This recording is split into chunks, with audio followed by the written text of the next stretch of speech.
समाज आस्था के भरोसे टिकता है और आस्था के भरोसे आगे बढ़ता है। जो समाज अपनी परंपराओं को पीढ़ी दर पीढ़ी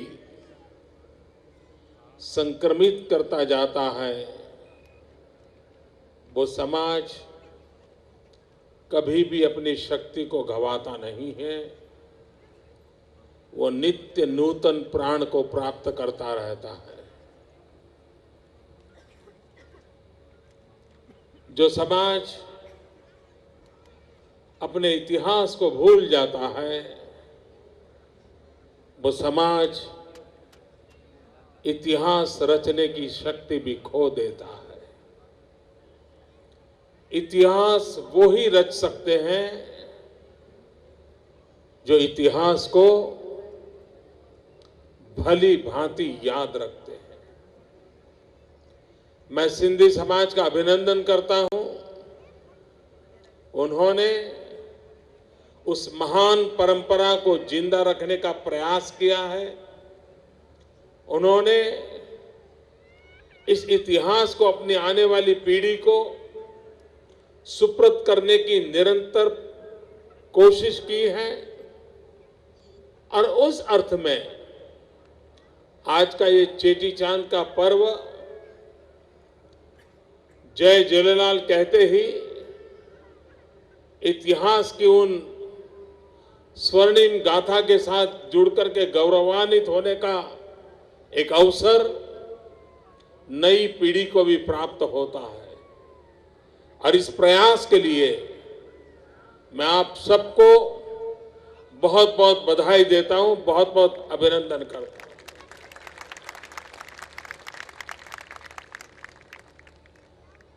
चेटीचंद के पर्व के साथ मैं बहुत वर्षों से जुड़ा हुआ हूं।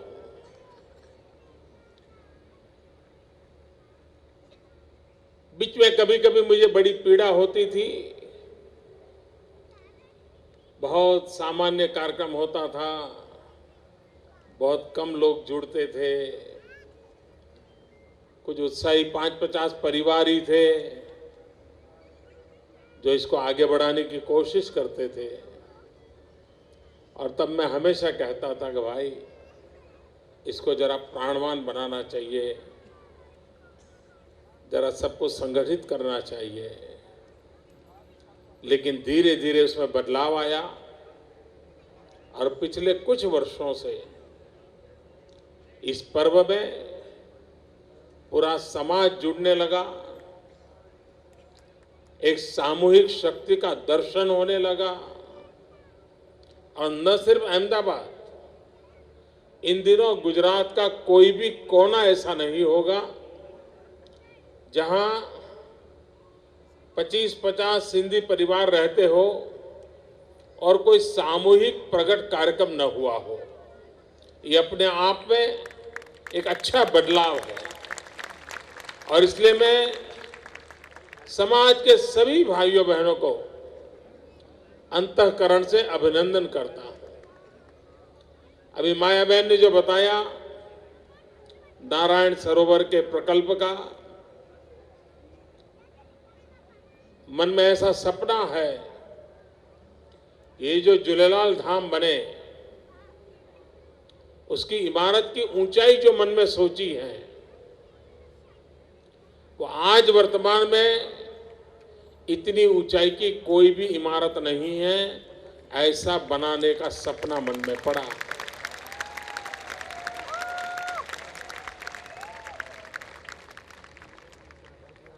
वो स्थान हर प्रकार से यादगार बने, प्रेरक बने,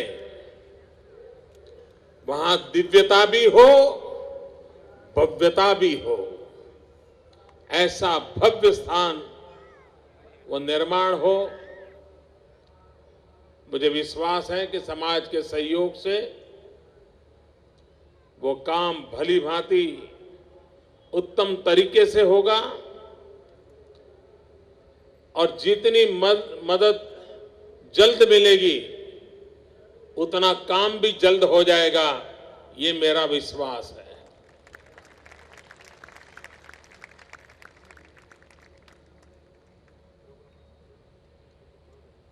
हमारी एंकर बहन का सपना है कि सिंध वापस मिले।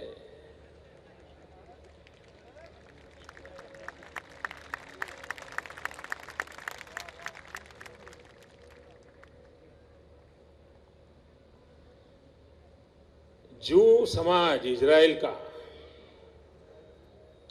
2500 वर्ष तक दुनिया में भटकता रहा था। उसके पास कोई जगह नहीं थी, कोई देश नहीं था, और 2500 साल तक जब भी एक जू दूसरे जू को मिलता था तो कहता था नेक्स्ट ईयर इन जेरूसलम। 2500 साल तक एक समाज ने सपना संजोया और आज दुनिया को स्वीकार करना पड़ा कि उस सपने को उन्होंने साकार किया।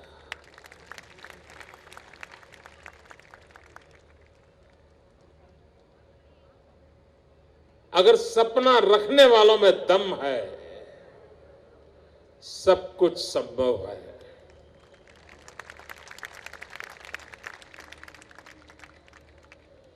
और आज जिस प्रकार से विश्व एक होता जा रहा है, टेक्नोलॉजी के कारण, विश्व व्यापार के कारण दुनिया बहुत निकट आती चली जा रही है। और ये जो विश्व का बदलता हुआ रूप है वो बहुत ही संभावनाओं से भरा हुआ है। हम सब उन अच्छी संभावनाओं की ओर विश्वास से आगे बढ़े और बदलते हुए विश्व के पैमाने, बदलता हुआ विश्व का नजरिया, बदलती हुई विश्व की आर्थिक सीमाएं, ये सारी बातें बहुत नए अवसर प्रदान कर सकती हैं। और हम सब आशा करें, भाइयों बहनों, 21वीं सदी है। पूरा विश्व कह रहा है कि 21वीं सदी एशिया की सदी है, और कोई कहता है 21वीं सदी चीन की है, कोई कहता है 21वीं सदी हिंदुस्तान की है। और भाइयों बहनों, अगर 120 करोड़ देशवासी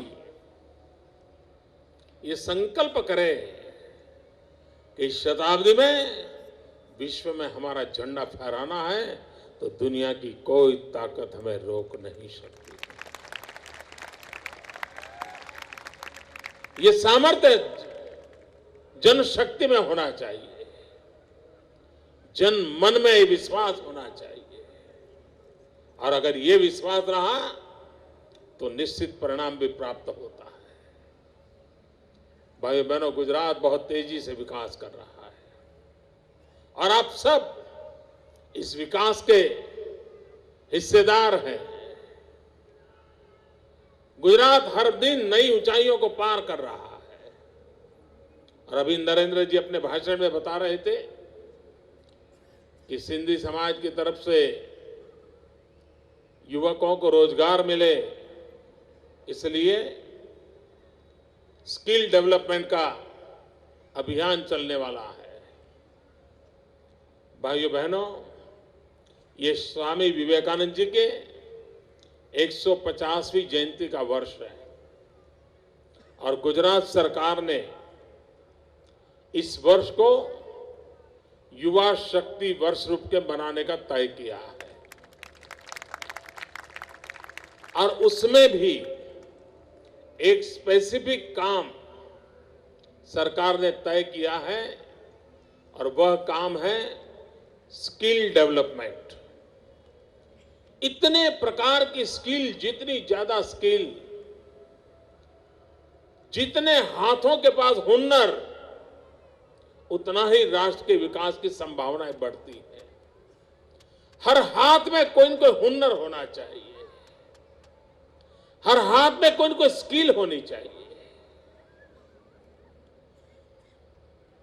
और अगर स्किल है तो जिंदगी जीने की एक बहुत बड़ी ताकत होता है। फिर किसी को असहाय नहीं रहना पड़ता, किसी को कागज लेकर के घर घर भटकना नहीं पड़ता है कि भाई मुझे कोई नौकरी रख लीजिए, मैं काम कर लूंगा। अगर स्किल है तो अपनी ताकत के भरोसे अपनी दुनिया खड़ी कर सकता है। और इसलिए मैं हमेशा कहता हूं,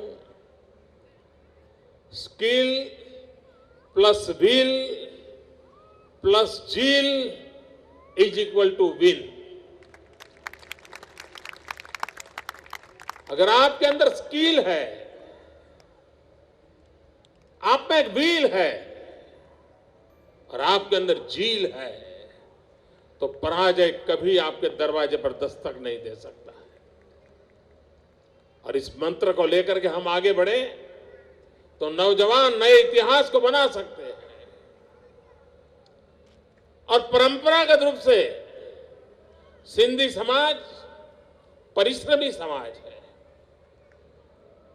बहुत मेहनत करने वाला समाज है।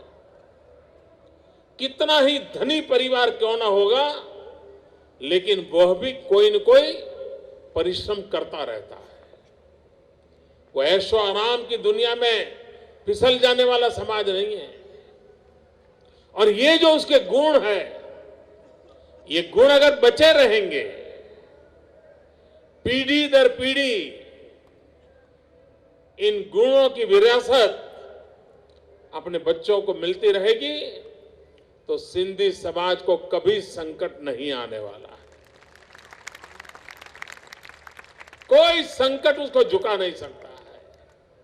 कितनी भी भयंकर समस्या आई होगी, वो उसको झुका नहीं सकती है। मैं तो कभी कभी सोचता हूं, जब भारत विभाजन हुआ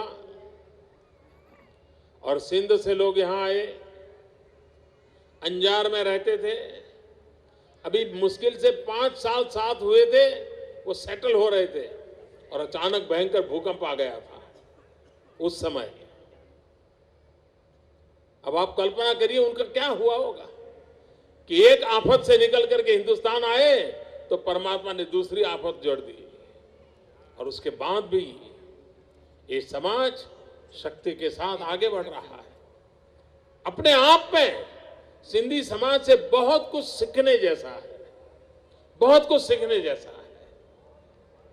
और पूरे देश को सिंधी समाज की जो शक्ति है, आत्मबल पर संकटों से जूझने की, संकटों से उभरने की, फिर एक बार जीवित होकर के जी जान से जूझने की, ये अपने आप में एक अजूबा है।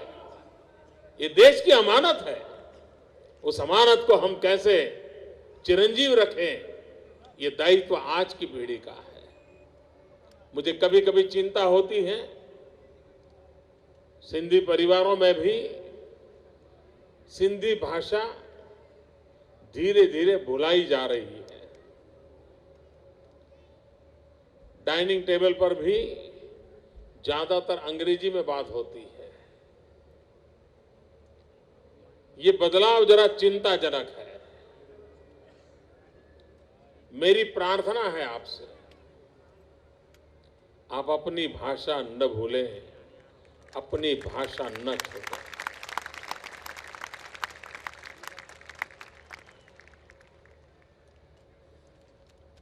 भाषा और पहनाव, ये दो ही ताकत ऐसी हैं जो आपको सदियों तक जोड़ के रखती है।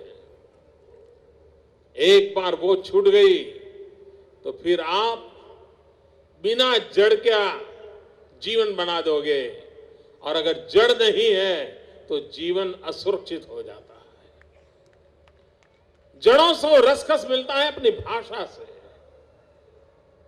उस भाषा को कैसे बरकरार रखा जाए, वो भाषा के साथ कैसे जुड़ा जाए और पीढ़ी दर पीढ़ी भाषा का कैसे गौरव हो, ये प्रयास निरंतर होना चाहिए। अगर आप मॉरिशस जाएंगे तो आज भी वहां वो हिंदुस्तान से गए थे, इस बात का गर्व है। किस कारण से? सिर्फ भाषा के कारण। तुलसीकृत रामायण उनके पास थी, चौपाई पीढ़ी दर पीढ़ी बोलते गए, और इसलिए आज हिंदी भाषा न आने के बावजूद भी, भारत से कटे हुए सदियां हो गई, उसके बावजूद भी उस रामायण की चौपाई के सहारे वो अपनी जड़ों से जुड़े हुए हैं। इसलिए जड़ों से जुड़ने के लिए भाषा एक बहुत बड़ा साधन है, बहुत बड़ा आधार है। और इसलिए मैं प्रार्थना करूंगा कि अपने परिवार में सिंधी भाषा का गौरव, सिंधी भाषा का सहज चलन ये बने रहना चाहिए। और दूसरी बात, आप तो गुजराती बहुत बढ़िया बोल लेते हैं, बोलना भी चाहिए, ताकि इन दोनों का मेल एक नई शक्ति देगा। मैं फिर एक बार आप सबको नववर्ष की शुभकामनाएं देता हूं। जय झूलेलाल कहते मैं प्रणाम करता हूं। आप सबको भी बहुत बहुत शुभकामनाएं।